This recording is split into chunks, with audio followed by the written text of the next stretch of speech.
and welcome to the He Doesn't Want a Podcast, sponsored by Learners Ross Driving School and Drumbo Park. I'm here with Mark Miskimmin, who is the current 18th Newtownabbey manager. Mark, how are you keeping, mate? Yeah, not too bad, Gary. How's you?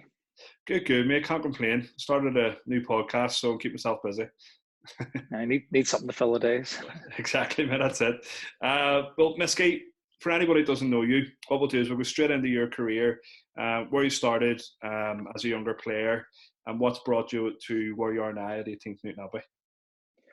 Yeah, well, I suppose in my younger days, youth football, I started at Lochside there, just off the Shore Road, and from there went to Ballyclare Comrades, purely probably because I was living not too far from there. Yeah. And from Ballyclare, then I left with Raymond Bell, who was the under-18 coach there at the time. He was going to take up a position at Linfield in the youth team, so I followed him there. And that's when really I started to play in the under-18s there and break into Linfield Swifts, and then eventually into the first team. When you were at Linfield Swifts and then Linfield first team, how long did it take you? How long was the period? Was it before you started making first team appearances? What age were you then at that stage? Yeah, I would say I joined Linfield probably when I was around 15 or 16, and then thankfully got to play for the under-18s mostly, and the odd time got up to the Swifts. Yeah. It was hard getting up to the Swifts because it wasn't like it was now where you have 4 first team players allowed over 21. Back then it was just a free-for-all really, and you could play for whoever, and Linfield always had big squads, so anytime you were near the Swifts it was like a first team who just weren't in favour at the time or coming back from injury and things like that. So yeah, it took probably a couple of years. I was doing well in the Swifts. I remember playing Boxing Day game against Glentoran at the old Midgley Park. I think I scored a hat-trick and Adam Dick scored a hat-trick, but absolutely tanked the Glentoran second team. And then we went and watched the first team play. The next night of training, we asked would come into the office, David Jeffrey's office, and thought, right, we might get a chance here, or get the train with the first team, whatever. And it was on loan to Larne until the rest of the season. Right. So there was 3 or 4 of us went, and yeah, it was certainly an eye opener of how the sort of Irish League goes from Linfield to Larne's, 2 completely different scales. It was a great time there and some great players, but yeah, it was absolute madness. So it was. It seemed to be like your career was like a really quick trajectory from starting off at Lochside, Ballyclare, and then Linfield. Did you feel when you were younger that you were constantly improving, or you always had the ability to get to that level? Yeah, I never thought I was. I never still do think I'm a brilliant player or was a brilliant player. I was just had the knack of being in the right place at the right time, and that's really. I had a lot of luck on the way, definitely, and absolutely loved my time at Linfield. And never got my chance either in the first team. Coming on and scoring, I think I come on and scored against Institute midweek game.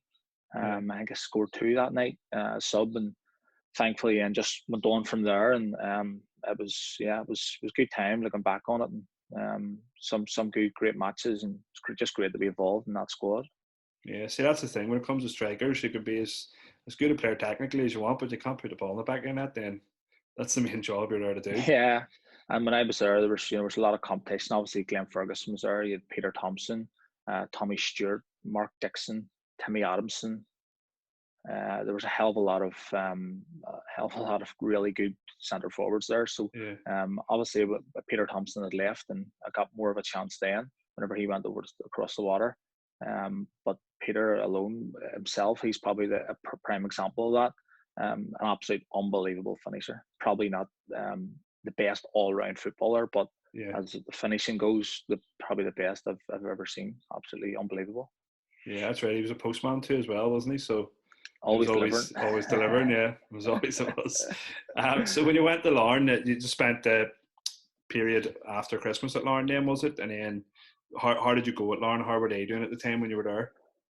Yeah, it was the end of the season. It was coming, obviously, just for the last 6 months of the season. Graham McConnell was the manager, and it was a chance to play first team football. And for the first, I would say, 4 or 5 weeks, we weren't really getting an opportunity. And I'd said to a couple of other lads, this is a complete waste of time. But what's the point of RB playing second team football for Linfield and playing every week, then going and not even getting in the squad sometimes? We weren't really given an opportunity. And I brought that up then to Graham and said, we haven't really had an opportunity yet. And Graham was up against it. He was wanting to get as much points on the board as possible, and thankfully then we did get a chance and we got a good run, and we were doing quite well.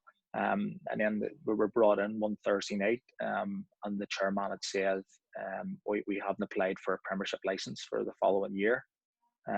So team will be relegated regardless, and we didn't finish in the bottom two. So yeah, everybody was sort of knocking their pan in for 5-6 months, and it left a lot of unhappy people, shall we say.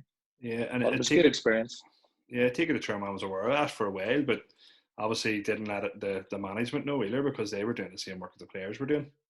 Yeah, everybody was knocking their pan in Tuesday, Thursday, Saturday, and to hear that was, probably not so much for myself and the other lads, because we were really just there for experience. We weren't really there staying at Larne for the long haul. But yeah, it certainly was a surprise to the management and the players. Didn't really make much sense, but that really wasn't our call, Yeah, true. So then you pre-season back at Linfield. Then the aim, I take it, was then to be a first team regular then when you went back to Linfield. Yeah, and I'd done quite well, okay, in that first sort of season. Odd appearance off the bench and odd goal in that. And the season after that was probably my best season there. And had a good run. Scored, I think it was either in the County Antrim or in the League Cup, and I remember scoring in the quarter-final and the semi-final, and we had a real bad patch of weather, and there's no games for maybe 2 or 3 weeks, and there's boys then coming back from injury, and for whatever reason I didn't make the squad, and it was coming to the end of the season, near the end of the season. I wasn't really too happy about it. That's when I sort of asked for transfer to leave, and then that's when I went to Glenavon. Probably looking back on it, I would say probably the only regret I have in football was doing that. Was young and probably a bit silly, and I can remember my dad saying that's a wrong decision, but whenever you're young and ambitious like that, you just want to go and prove people wrong then. But yeah, that's my only regret, I would say, in football was doing that. When you asked about leaving, did they try and maybe get you to stay, maybe keep you happy by sending you a loan or anything, or were they happy enough for you to move on if that was what you wanted to do? Yeah, well, I think it just got to that point where it was just absolutely fuming that I wasn't in the squad at that time, and I probably should have left there a few weeks. I didn't. And yeah, it's definitely something I wish I didn't do. And Davey had said to me at the time he didn't want me to leave, but if I wanted to leave, it was entirely up to myself. And as I said at that time, the players that Linfield had was incredible. So I just thought going to Glenavon would have been a good place to go and play a lot more football. Yeah. So when you moved to Glenavon, how were they doing at the time? Because obviously Linfield were top team, winning trophies most seasons, expecting to win trophies anyway. Where were Glenavon at that stage? What was the expectations for you? Yeah, Glenavon were a complete opposite end of the spectrum. They were struggling big time. Constant overhaul of players every summer. I enjoyed my time at Glenavon. The first probably season there was quite good. Marty Quinn was the manager. Absolute brilliant man. Some great laughs with him. Yeah. Absolute madman, but such a gentleman. And then you Davy Doyen there and Jeff McGurmy there as well. So no, the management were absolutely brilliant. Enjoyed the training. The boys were a great crack, but the team ultimately just wasn't good enough, really, including myself in that too. Yeah. So in terms of that season, goal scoring, how did it go? Or did you score many goals for them? Or I think I done all right. I struggled at home for whatever reason. I couldn't buy a goal at home. I scored a lot of away goals. I remember scoring at home, and I think it was against Ballymena, and it was probably with 2 or 3 months of the season left. I just couldn't find a net at home. It was very frustrating, which was a big relief. And I thought into the next season, and I was okay in the next season. I scored a few goals the next season too. But the following season, then it was Gary Hamilton. Then had came in, I think, as a player on loan from Glentoran at the time. Right. So he wasn't actually the manager. So it was great to play with him and stuff. And once my time was sorted up at Glenavon, I wasn't really interested in staying. I just waited until I heard from Gary Hamilton then was coming in as manager. And I don't think he was too fussed on keeping me, so I wasn't ultimately fussed on staying there. So that's really where that's then left Glenavon then. Yeah, when you left Glenavon, then that was you. Then you had 4 or 5 years experience in the Irish League senior team level. So, what was the Yeah. options given to you, or where did you end up going at that stage? Yeah, I had a few options, and it probably quite surprised a few people. And I signed for Donegal Celtic then. Yeah, And Stevie Small was the manager, and Stevie's a lovely guy. And I just thought I just need to get back and join it. You know, Glenavon sucked a wee bit out of me, and it's whenever you're leaving Linfield and leaving such a big club, and you're always nearly winning matches and it's great being involved and all them type of things. And you go to Glenavon, and I remember one day in Glenavon, I got down to training, and there was a shrink there, and he was basically there because he thought it was a mental block for a lot of people, and in the squad, which wasn't the case. Just wasn't. The players just weren't good enough. There yeah, was just some mad things went on at Glenavon, and I just needed to get back playing and enjoying it. And I signed for DC, and absolutely loved my time at DC. Apart hmm, from Linfield, that was the place where I liked playing most. Yeah, it was great. As I say, I think Stevie left then around Christmas time, and Big Steady was there. I think Steady's involved with Brie McCall set up at Immaculata. he could I be. think Yeah, I yeah, think it is. So yeah, two great lads. They left at Christmas, and then Paddy McAllister came in. yeah, And again, I'd be good friends with Paddy still to this day. Great manager and great guy, unbelievable coach. And he was there for the remainder 6 months of the season. But I had a great time there. Some great lads. Was there sort of get lads that were coming to the end of their career. yeah, In Irish League, we were playing their local lads and stuff. So yeah, it was. I really enjoyed my time there. I unfortunately ended on a sad note for DC getting relegated. We ended up in a playoff with Warren Point. We lost the first game. I think it was 1-0. And Warren Point. Then we were playing them at home. I think it was on Tuesday or Wednesday night. Then after that, yeah, and Stephen McCabe scored with probably 20 minutes to go to make it 2-0 and sort of curtains. I got one back with maybe 4 or 5 minutes to go. The game finished like that, and Warren Point got promoted. And I'll never forget, Johnny Parr was the keeper. I think it was Johnny Parr was goalkeeper, and he wasted. Elliot Morris is the biggest person ever. If you're winning or drawing and you want to hold on to time that point wasting. or hold the time waste now, I've never seen anybody as good as it. But Johnny Parr that night was certainly up there, and there was 30 seconds or so to go, and he was pretending to lift the ball, not lifting it, and I sort of lost the head a wee bit and tried to volley the ball or smash the ball as hard as I could. And thankfully, Yeah, or unfortunately, I didn't hit him as hard as I would have liked, and I got sent off. But it was just a pure frustration of the whole sort of build up and how we didn't sort of overturn that, and eventually then DC got Donegal Celtic then got relegated. So yeah. I'm sure after enjoying your time there as well, it's kind of strange because the year before Glenavon, the couple of years before, you're still in the Premier Division, but this year getting relegated and fighting at the bottom of the table, you seem to enjoy it a lot more. yeah, no, it was absolutely brilliant. Like the lads that were there, Connor Downey's there for a time, Paul McAreevy was there, Stevie O'Neill was there, and all great lads. Shane Dolan was there. Yeah, Again, this day, still a good friend of Shane. Pidgey was there, Pat McShane was there, Sean Cleary.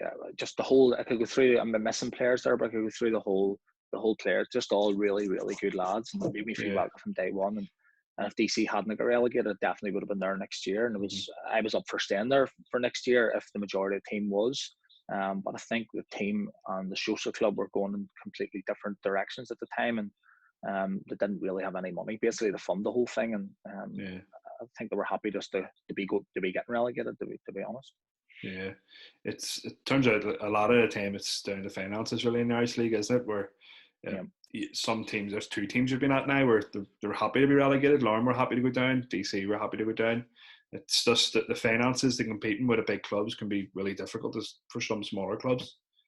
Yeah, it's a big expense. Like even you take a referee, two linesmen, and a fourth official, you take that Yeah. alone, plus whatever you're paying players. Like Mm-hmm. that's the guts of even probably the smallest club is of over 1,000 a week just on. That's not even running costs and electric and water and everything else that goes with that. It's a Yeah. big expense, and if you're like Donegal Celtic or any other clubs like that who don't have a massive following, it's different Larne now, where Larne are having a big following, but back then they didn't really have a Yeah. following. Really, they had a good core of supporters, which they still have now. But back then, yeah, DC were struggling for support and that, and the majority of ones from that area would have been Cliftonville supporters. So Yeah. they'd lost a lot of that, and yeah, it was hard for them, and you could see they were struggling. But yeah, it was no fun. You know, the players give absolutely every ounce every Saturday, but in the end, just weren't good enough to stay up in the end. Yeah, and then there was no Aileen Drury psychics there, like Glenn Hoddle moments. So nobody bringing in psychics to help you get over the line. Say up. No, but there was a Connor Downey's feet was probably the best feet I've ever seen. Just so quick, so fast, unbelievable. But there was there was a day where we were playing. I think it was Portadown. There wasn't too long left. And he went down as if he was injured. So the referee stopped the play, and so everybody went over to him, see if he was all right. He said, "My heart stopped beating." Right? Anybody knows Connor, he's an absolute madman, maniac, like on a different planet he is. And so we're getting in after the game, short and change. Everybody's going to wonder how Connor is. So we're going down into the social club as you do after the game. And Connor's standing there with a pint of Guinness, and everybody's saying, "You all right?" It's okay, it's past now, you know. On just some funny stories that of DC. Like a lot of them, I couldn't repeat. But yeah, great bunch of lads, and that's definitely where I enjoyed. Apart from Linfield, that was definitely the place I enjoyed my football the most. Yeah. So once you moved on from DC, then what was your next move? Then where did you go to after that? So once I'd heard DC's plans, basically, regardless of the outcome of the match, there was rumblings that they were, whether we beat Warren Point or not, they could be in that sort of position where they might not still stay in the league. But once that had passed, in a couple of weeks that settled down, I was still, I think I was still, yeah, I was signed a 2-year deal with DC. So as I say, I was waiting to see what other players were doing. And it came to a stage where they said, "Listen, we can't afford to be paying anybody. It's going to be going, we'll be at this level or maybe a lower level for a longer period of time." And they released basically near enough every player. And then I had a phone call from Big Chew, Paul Trainer, who's manager of the Star now. He was Eddie's assistant then at Glentoran. Right. And Chew's, anybody knows Chew, like you speak to him for 5 minutes and you like him, you know, he's absolute brilliant guy. So I met him and Eddie, and then Tiernan and Seamus Lynch were the coaches then. So I went and met them, and then signed there for Glentoran, and I was there for a season. It was up and down season, shall we say. You know, Yeah. I thought I'd done okay that season at Glentoran, scored a decent amount of goals. But when you're sort of crossing over the divide, you have to do a bit more than just score a few goals, and your work rate has to be 100%. That's never been my sort of game, you know. And yeah, I came to them pre-season and of the following year, and then Oran Kearney had asked to talk to me, and I think at the time Glentoran had signed Curtis Allen, and I think Eddie had to shift a couple of people out, so I was happy to go to Coleraine, not really thinking too much into the travelling on a Tuesday and a Thursday after work and stuff. And again, I left then Glentoran and signed for Coleraine, and really enjoyed my time there. Probably after DC, you know, Coleraine, the change room that Oran Kearney had was absolutely super. The mix of older players and younger players were absolutely brilliant, and you could see then he was building something towards there, and he was trying to build a local team as much as he could there, and you can see how well they've been doing even since he's came back. They've been absolutely flying, and Oran's probably the nicest guy I've ever met. Lovely guy, and he's great backroom guys there at the time and now. So yeah, it's great to see Coleraine are doing well. Just hopefully not as well as Linfield. Yeah. So going back there, Tim, at the Glens, you said about crossing over the divide. So obviously that was they seen you as a Linfield man because the time you spent at Linfield, and then the big two, there's such a big rivalry there. Did you feel then that the fans never really took to you at all then? I probably should have done better than what I actually did there. You know, I did say I enjoyed my time at Glentoran. You know, the change room.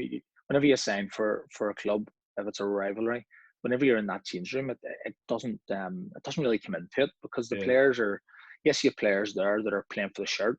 You know, but the majority of players are there because they're good players, and they want to win football matches and they want to be at a big club, and that's why the majority of people are at Glentoran. Yes, you've got some exceptions to that who are die-hard Glentoran supporters and obviously play for the club. But yeah, I thought I'd done quite well at Glentoran. And yeah, it was just time to move on. Really, I didn't really settle as well as I would have liked there. And when pre-season came and I had the opportunity to move on, and especially with them signing Curtis Allen, I'd have been on the bench because that's the way Eddie played. It was a 4-5-1, 4-3-3 system, and I knew I wasn't going to play too often. I thought I'm not coming Tuesday, Thursday, Saturday to make up the numbers. Just on the bench, jumped at the chance then to join Coleraine. So although you had to do the travelling to Coleraine, you think it was definitely worth it then, considering that you moved into a situation you enjoyed more, just and played more regularly, and you enjoyed the change room, you enjoyed the coaching staff there. Yeah, no, it was.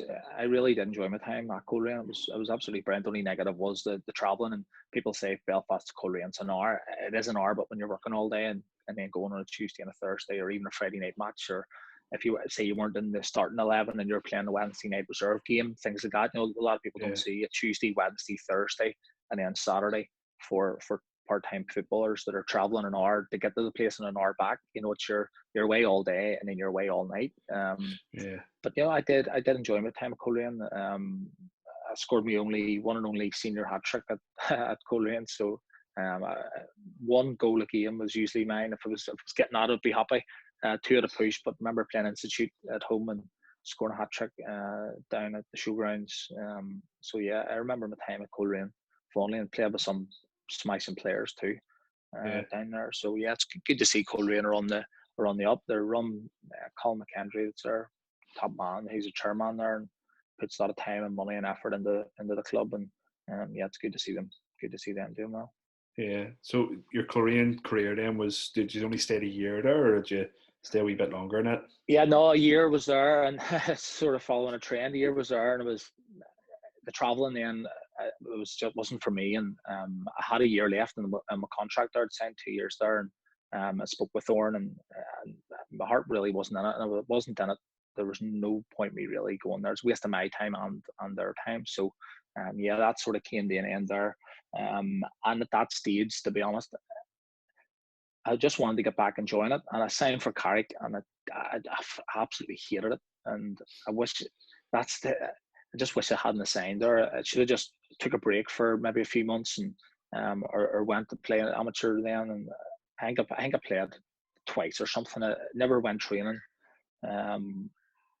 Never went to the matches. Only went whenever I was needed or they needed a hand. And I just hated it basically from day one. It didn't last too long. I think it lasted maybe 5 or 6 weeks most. Just shouldn't have went. One of them decisions where you look back on what was it doing. And I said to myself, I'm just going to take a break now. And, a young family, 2 young kids, and I thought I'll just spend a bit of time there. And then one of my good friends had phoned me. He was the manager of 18th Newtownabbey at the time. Said, listen, do you want to come down and play and give me a hand with managing and stuff? He was working, finding stuff tough on his side. So I thought, right, I'll give it a crack. They were struggling at the bottom of the table, so it wasn't as if they were top end of the table and there was pressure on or things like that. So I know I could go in and just enjoy it and try and sign a few players and bring them up. And I think we're sitting around 10th or 11th out of 12. So the only really way was to go up and signed a few players, not that I knew, and a few friends. And we actually finished third, and we're very unlucky not to get promoted. So that's how sort of Coleraine finished. Carrick was there, but wasn't really there, Yeah, it seems to be like, was there a stage where when you left Coleraine, when you went to Carrick, was it Carrick necessarily, or was it yourself? You just started to get a wee bit fed up with football at that time? I wouldn't probably say it. I wouldn't say it was Carrick as such. It was myself. I needed a break, and I needed to I just absolutely didn't like football at that time. I thought, no, I need a break from it for now. And so no, I wouldn't say it was Carrick. Gary Haver was there at the time as the manager. Gary's top man, top bloke, great manager, and his coaching sessions and all were very good. But I just wasn't enjoying it at all. And I was finding any excuse not to go to training. I was just like, what's the point, like, And then just decided once then Phil McMahon had given me a call, I thought, no, I'll go and give it a crack, and I really enjoyed it, and I've been really enjoying it probably ever since. Yeah, because it is a big drop off as well from where you were and your abilities as a footballer to go to, well, at that stage, 18th Newtownabbey were the very lowest of intermediate football. So you're Yeah. sitting near the bottom of 1C. So I take it that even though he was your friend, that Phil was a wee bit surprised that you made the move there, was he? Hi, well, whenever I left Coleraine, he was hounding me, to come Yeah, and give him a hand, and I just was going 1C, just no interest, and now I've done it. It's been obviously the best thing I've done, because getting into management and getting into playing and enjoying the game was basically what I was after, and yeah, it's definitely the best decision I've made in a long time of football, I would say. It's just yeah, about enjoying it. That's really what it's about now. Whenever you were sort of playing for your Glentoran and Coleraine and them sort of teams, once I left Linfield, which was basically my team I'd still support and follow now, it's for me, it just didn't have the same drive, really, if yeah, I'm being totally honest. And all them teams, DC was slightly different, because you were always an underdog, and the team that was there, the players that were all brilliant, all in it together. There's no big I ams at it. There was no superstars as such. There was guys that were unbelievable, but they were coming to the end of their career type thing, and yeah. everybody was really in it together. And yeah, I love my time at DC, but best decision made was getting back enjoying it, and getting into management was certainly.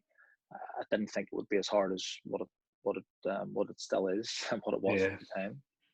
Yeah, because it's not just the drop off in terms of level. You probably get a complete change in mentality as well. Where you said when you were at the Glens, there was some boys playing for a shirt, and I'm sure every club you were at, there was boys playing for a shirt. But you get that at amateur level. Boys are coming, they're paying their subs, and they have a love for the club. And in many ways, that can get you back your love for playing football and being part of it again. Yeah, definitely. Like, I remember going training. The first night was a Thursday night. I got left Carrick the week before, so the first night I agreed to go back. Then was on the Thursday night at the Valley, and there was maybe, for two teams, there was 11 players there. Yeah, I just thought, what is going on?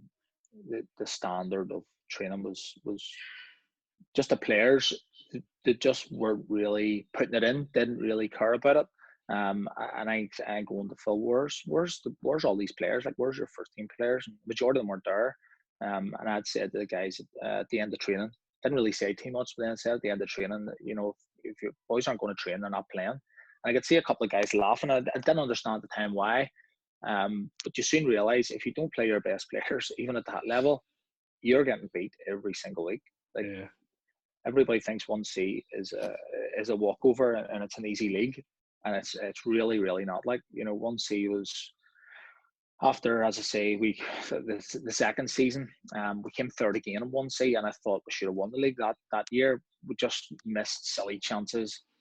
Guys had penalties near the end of games, to win games at the end of the season, to get us even second place, but then the guys didn't take them. And I'm not a very good penalty taker, so I don't really have too many. And then finally the year before, we got promoted then, unbeaten, which was great. But it's a lot harder than what people think. You need a good, yeah, strong, bare minimum. You need a good, strong 11 players. Like, even carrying one player, you could be struggling, because you've got some really good players down there, and it's really for the reason is they just want to enjoy it.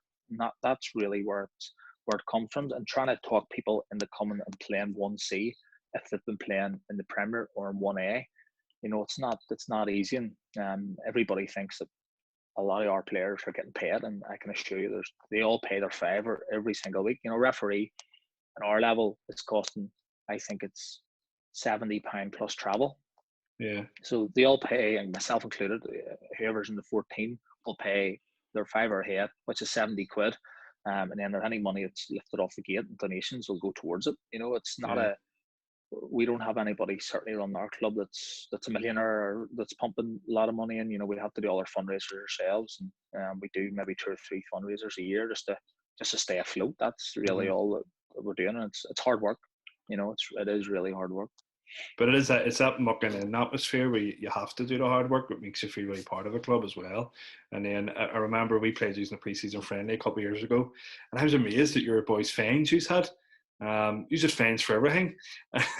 And we were only fining people for turning up late. And I was thinking maybe we need to change this a wee bit, because it was one of your players walked in and he owed something like, it had accumulated, but it was something like 50, 60 quid in fines. Yeah. And he handed it over, no problem. And I was thinking, if I had if I had to get off over one of our boys, it wouldn't happen at all. But I see the fines culture, which it's moved down from the Irish League and into like junior and intermediate football. I think it's one of the best things could happen, because it's a bit of slagging, but also players then realise like that they're part of a culture, they're part of an environment where people are expecting certain things of you, and you buy into it, you don't. But I have to thank you for the fine list you showed us that day, because it helped us massively. So it did, bringing players around. It was the first season, really. A lot of things annoyed me. A lot of people's attitude annoyed me, and I can look back thinking a lot of managers are probably annoyed at my attitude at the time. But whenever you're managing a team, you're certainly a lot more prouder, and you want your team to do so much more and so much better and win a hell of a lot. Well, that's the way I find it anyway. And that first season just wound me up a wee bit, and I thought we're going to have to put some guidelines down here, because people were just ripping the absolute piss out of it. So yeah, we had an A4 page full of fines. But at the end of the day, the fines were for the end of the season. They all go in a tin. They're opened in the end of the season, and it's for a bus run or a trip or wherever the guys want to go, and that money goes towards that. So yeah, to be honest, that they're sort of slacked off a wee bit the last sort of year, probably because the guys that are there now are completely different than what were there at the start. If we were just running fines, we wouldn't really be getting too far. So last season, there was basically ran a everybody paid a £5 a week, and somebody picked a different bet, and then the winnings went into the pot for the end of the season. We found out still it was good crack, but anybody that tried to take the piss were fined, whether there was a fine list in place or not. But it's sort of set tone, and everybody sort of knew what was required then and what would be acceptable. You know, when in 45 minutes before kickoff, which happened regularly, just wasn't on. And when in the training late, whenever you've got an hour slot at the Valley, just isn't on. And it's not as if it's a 5 o'clock start. It's at 7 o'clock to 8 o'clock or 8 o'clock to 9 o'clock. There's no excuse to be late or missing a match to watch Man United in the Europa League. You know, things like that just don't.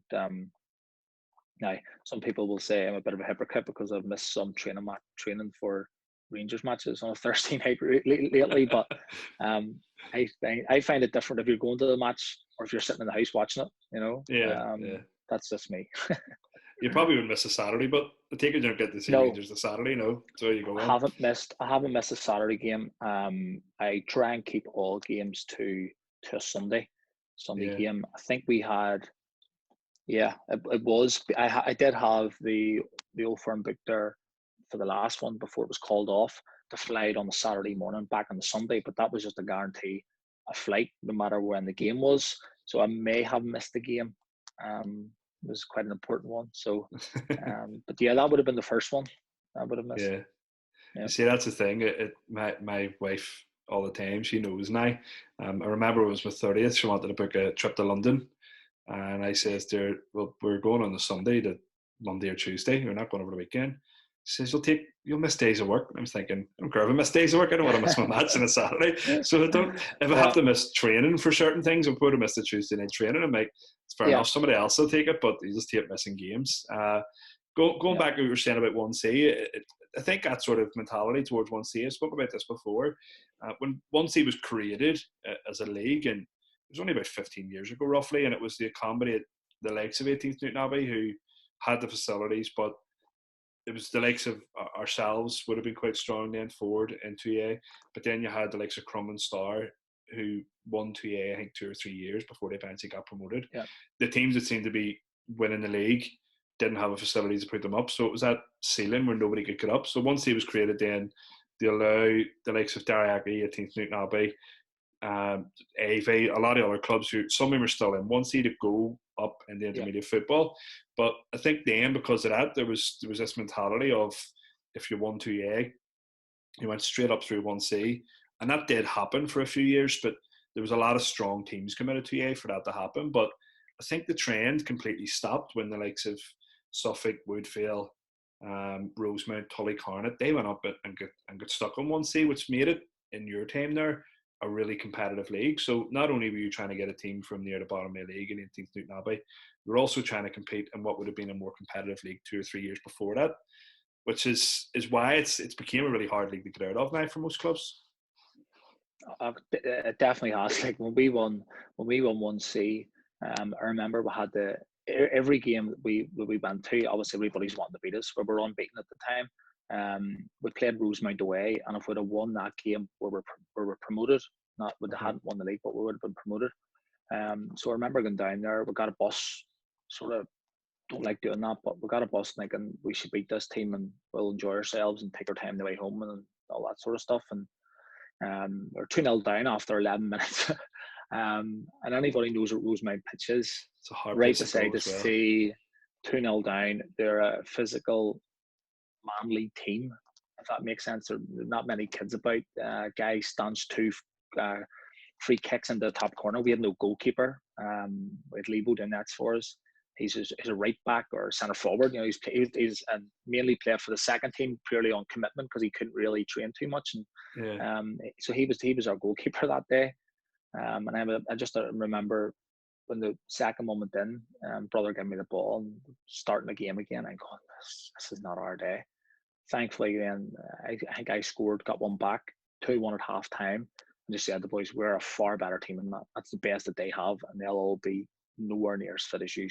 Go out and steamroll. I think we were winning 5-2 after about 20 minutes, and that was the game completely wrapped up. And so yeah, that was a good day. But yeah, you've got the likes of St Luke's in there, Rosemount were in there, Mawsley, who would be our sort of rivals the last couple of years. Whenever I was there, they were a strong team. Not so much now. I think they're possibly, if it goes in points per game, they would be one of the teams that would be relegated. And then you had so many good teams and difficult teams to play against. Not even that they were technically very good players, but they were just really, really hard to play against. No nonsense defenders, and knew how to play the league, where a lot of our players didn't. A lot of our players couldn't really understand as well as why we weren't getting the ball down and playing as much. But whenever you're up against a team who go route one a lot, and we're getting a lot of success at it, it's something that we sort of adopted in 1C and to a degree in 1B, because it works. It gets your team up the pitch. It's less mistakes. Play on the second ball, and if you've got quick players on the wings and good strong centre midfielders, you know it certainly kept us in good stead. So it has the last number of years. But so many good teams that we played against. Like we played, that wasn't St Luke's, Aquinas this year. Now Ballywalter beat us at home 5-1 at the start of the season, and like we were missing a few players. We were absolutely stinking. It was 2 or 3 games, and it was a midweek game, and they absolutely battered us. But Aquinas were a far, far superior team, in my opinion, to Ballywalter. We beat them 2-1 at home. We're winning 1-0. They scored with about 20 minutes to go, and I thought they're going to be going to beat us. You know, thankfully we scored right at the death and won 2-1. But they were up there. Like, they're a very, very strong team, and depending on how the season goes this year, how it's concluded, I'd say next year they would fancy their chances even more so to push on, because they were a very strong team. And you've got the likes of the Murray Young Men in our league, St Luke's, as already mentioned, Ballywalter, who are up there.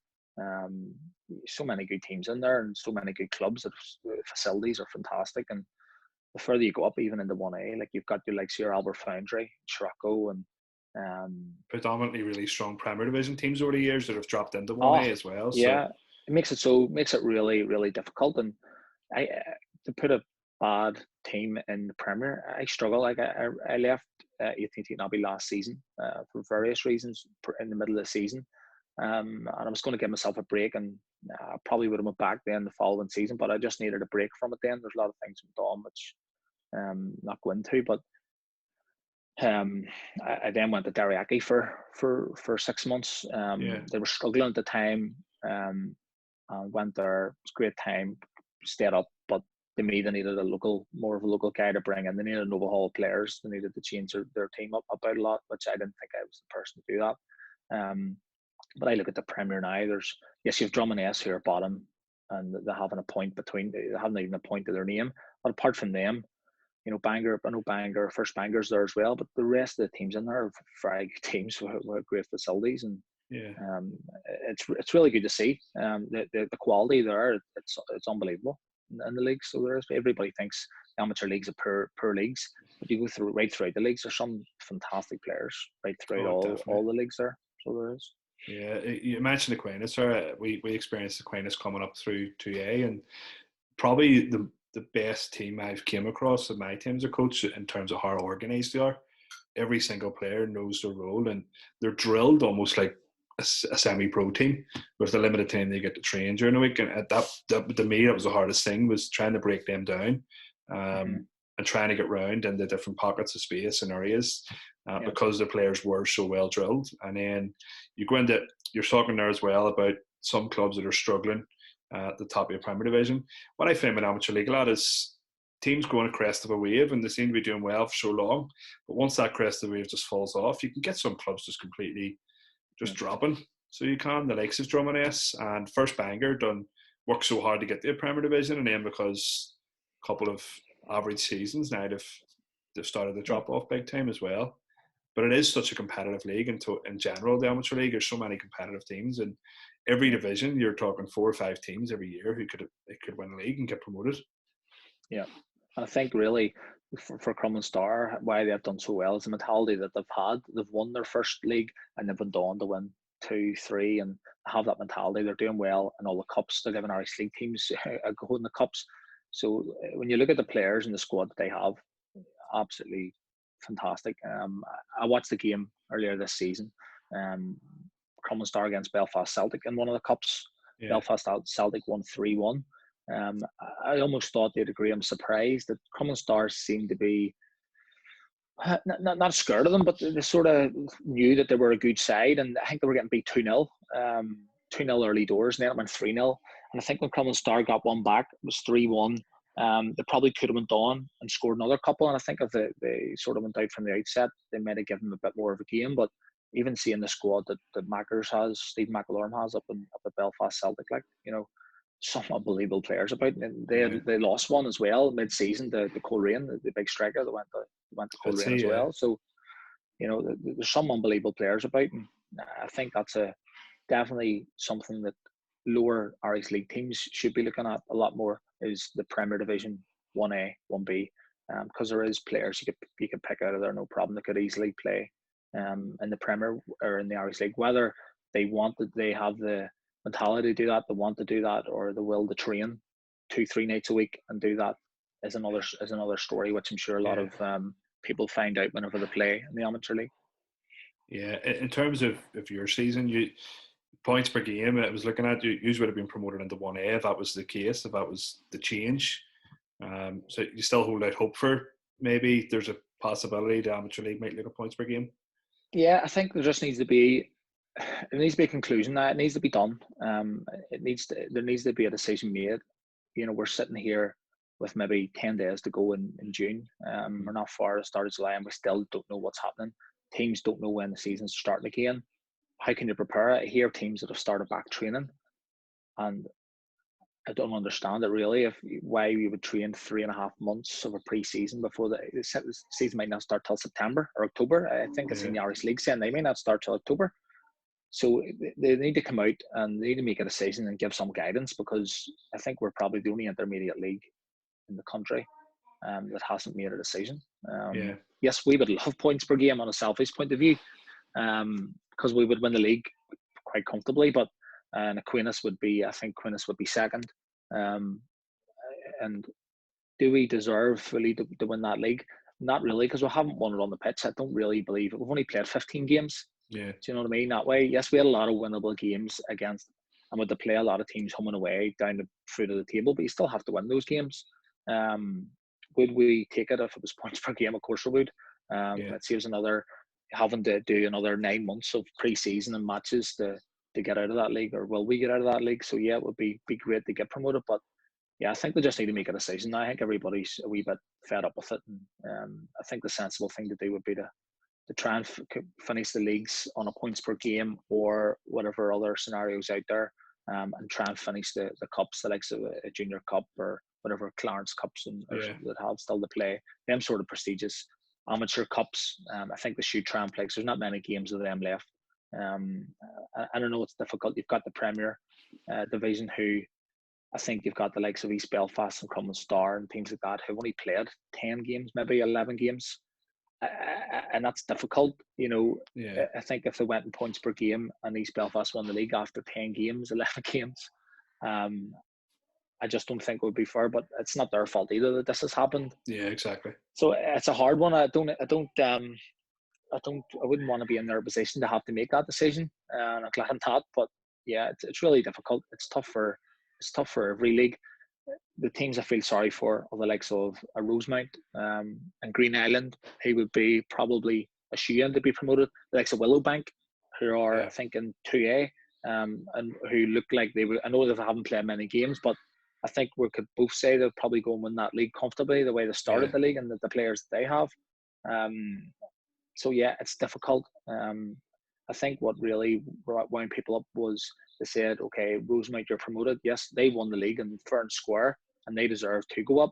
But then you've Drummond S, and who got relegated officially, and they wouldn't be relegated. And there's other teams lower in the lower leagues who have won their league, who would have been promoted, who aren't getting promoted or relegated. So yeah, it's not an easy decision, but they need to step up and make a decision now. Being silent and hiding behind the IFA and trying to get them to make a decision for you certainly isn't, in my opinion, the way they should be going about it. Yeah, it's like I said, now it's coming into late June and we still have no idea what's going to happen next year. We don't know when we're going to be starting back. You don't know what league you're going to be in. Obviously, if you were to be promoted in the 1A, you probably have to look at things a bit differently than if you were still in 1B as well. Let's say if you were to go to 1A, would you feel your team would be equipped for 1A next year, or would you be looking at improving the squad in order? No, I don't. I think best 11 on the pitch. Yes, I think we would give the majority of teams a good go. But you can never have.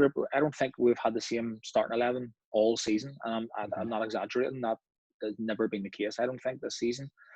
So yeah, we'd certainly need some additions.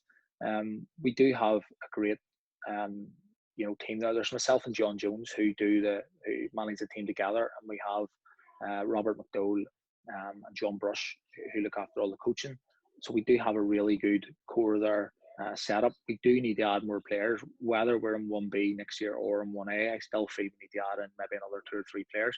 We lost some really important players at the start of this season, which was detrimental. We lost Wesley Patterson to East Belfast, who left Linfree Swifts, and he's an absolute smashing player. He was our captain, absolute smashing player. We lost Mark Marshall to Shankill, again, smashing player. So there's 2 guys that played on the wing for us, who would be our better players, and we lost them both. Thankfully, with a lot of young guys there as well, and other guys who could step up and did step up and were very, very good recently. But yeah, we would, like every team, you have to add players. Crumlin Star would be the same. You know, East Belfast, they'll want to improve. They lost Danny McKee. You know, when you're losing 60 odd goals a season, that is hard to replace. Crumlin Star, they'll probably be seeing that, okay, their season hadn't probably went as well as they wanted in the league, losing a couple of games early or drawing a game. So they'll want to, everybody wants to improve. You know, it's just a natural thing everybody wants to do. But yeah, if we went up to 1A, certainly we would need to improve at least 3 or 4 players. And if we were in 1B, I would still, again, like to have another 3 or 4 players in there. So yeah, I think at any level, especially amateur level, you can never settle in your team just because you're done well in one league.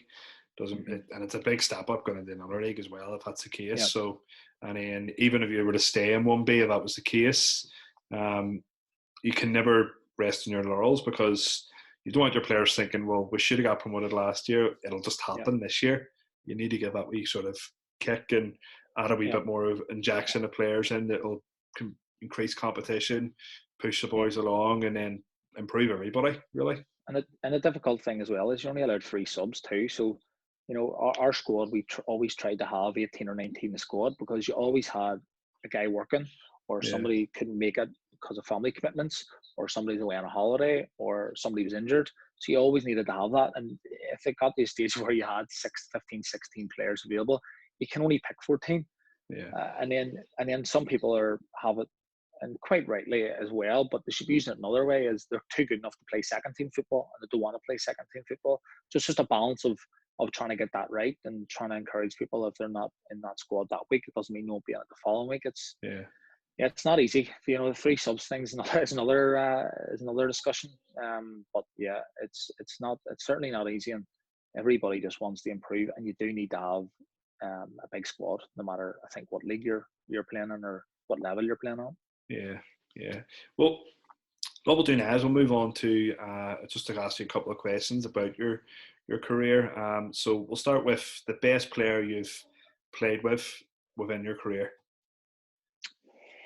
Oh, I've played with a lot of good players. Physically, players definitely. The 2 physically would be, without a doubt, William Murphy and Michael Galt. 2 of them would hit a brick wall for you. Galdi would throw his head into a tackle if he needed to. 2 of the hardest men played with. I would say, reading the game, there was nobody better than Noel Bailey. Just read the game like a book. Unbelievable player. Such a good player, but technically the best player I played with would definitely be between Paul McAreevy and Connor Downey. But I would say Paul McAreevy would edge it. Connor Downey, as I said, absolute madman, but his feet were frightening. He had everything. Whenever my time at Linfield, his career was blighted by injuries, and he was very unlucky in his time there. But technically, Paul McAreevy, I don't like saying it because he's probably the biggest moaner I've ever encountered. But yeah, just unbelievably gifted, just so natural, so easy. And yeah, Paul McAreevy would definitely, I would say, be the best I played with. Yeah, it's some cracking players there, but they all had good careers in the Irish League, and they all played for Linfield at one point as well. Were successful at Linfield, so you're biased towards Linfield players there. Yeah, I played with Paul at DC as well, and that's again, right. Yeah. He might have been a couple of pounds heavier then. But yeah, he was just technically unbelievable. Yeah, so good. Don't like saying that out loud, but yeah, very, very good. In terms of the best players you've played against, I'm sure you've played against some rough and tumble centre halves over the years. Who was the best player you played against him? I would say me playing against somebody in the Irish League, definitely, again, William Murphy would have been up there to play against, because he was just always touching you or nipping you or breathing down your neck. And yeah, really, really, really difficult to play against. Chris Lindsay would have been up there too. He was much the same. Chris, as you tell by looking at Chris, he would hit a wall for you. He was a hard man. He got injured a lot. And that's because he always put his body on the line. He was never found wanting. There's a lot of others. Colin Coach was always a tough one to play against. Anything in the air, there's no point even jumping for it. Won absolutely everything in the air. There was a guy, McGowan, played for Crusaders centre half. Can't remember his first name now, but he was absolutely smashing centre half too. But yeah, Winky would definitely have been the toughest. The best one I've ever played against would have been, we played Dinamo Zagreb away in a Champions League first round qualifier, where Michael Galt's claim to fame, he scored equaliser out there. Right. And Igor, I come on for about 8 minutes, and Biscan, who played for Liverpool, was playing for Zagreb at the time, and I got a shirt after the game and stuff. So I didn't really play against him because I was on for 5-6 minutes, 7 minutes at most, and the game was just 100 miles an hour. I think I touched the ball once and somebody took it off me. Just the pace of that game was frightening. But certainly in the Irish League, playing against, again, I would say Winky Murphy would definitely be up there. Was there certain types of centre halves you would have pulled on? Would you have always fancied yourself the more physical centre half, or were you more, I'll go against this slightly smaller guy, but he's quicker than me? There's certain ones I'd have fancied my chances against. The likes of Big Ogilvy at Coleraine and Harv Beverland. Guys who always wanted to get on a real tussle with you. Winky was a lot more clever than that. He would pretend he was doing that, but then would sneak in front of you to win the ball, or got in front of you and headed the ball. But boys like Harv Beverland and Ogilvy, who, yes, loved the tussle, great defenders, but you could always try and bat foul out of them. get your team up the pitch and relieve a bit of pressure. So yeah, not that they were easy to play against. I just enjoyed a good tussle, especially against Hard. You know, I formed a good friendship with Hard when I was there, when I actually signed for Coleraine. But yeah, I liked playing against him just because it was a good tussle and you could buy the odd free kick out of him that the referee would. Not that they usually give me much, but yeah. So I don't think I would say I enjoyed playing against him, but I just enjoyed the tussle of that and the battle of that. And you're always in a battle, and your mind was always on the game, so you could never tune out, so to speak. You've had a good career in football. What would be your best moment in football? I would say definitely winning the league when I was at Linfield, the 09-10 season. Probably more so the celebrations after, the weekend after, and the night after, and the weeks after was absolutely brilliant. Some nights out, as I go back to Michael Galt's, some of the nights out we had, just brilliant, just great crack. And them boys had that for 10, 12 years, you know, consistently winning things, winning league after league, and All-Ireland championships and Irish Cups and league doubles, and absolutely, them boys won everything there was to win. But yeah, I would say the 09-10 season definitely Linfield, and winning 1C, believe it or not, was gave me so much satisfaction, because where the team was, where the club was at the time, and then coming up into winning that league unbeaten with a lot of good friends. And brought my brothers played as well, and I say with John Jones and with John Brush and Robert McDowell, them guys, when that with them as well. Yeah, it was brilliant. It was very, very enjoyable. So it was. Don't think I could pick between them. It's a different contrast in terms of levels, but then you get different satisfactions out of it, because different elements of what you've done, like you said as well. You play with your brothers as well at 18th Newtownabbey, which I'm sure as well makes it extra special. Yeah. Well, I'd say Linfield was brilliant. I did play a fair bit in that league and got a medal and stuff, but I think I got more satisfaction out of winning 1C, because it was building that team with others, playing with my mates, playing with my brothers, and it was. I'll never forget winning that. We're getting promoted and winning the league. It was absolutely brilliant. You know, we probably ripped the piss a wee bit with that, but yeah, it was very enjoyable. So it was. You have to. In terms of your career, has any been really bad moments? What would be your worst moment be? I'd say my worst moment was getting relegated with DC, because you know, everybody in that changing room cared about each other. Forget about the club. For a minute, it was more the players. Everybody was in it together, and everybody backed each other up. And it was just real real disappointment. And I would say probably with DC would have been probably the lowest moment, but was still probably the best time I had outside of Linfield, I would say. Yeah. I'm going to move on to quickly just a couple of Facebook questions. I won't keep you too much longer. So Liam Hogan, you know Hoagies well. He asked, have you got more goals or dives in your career?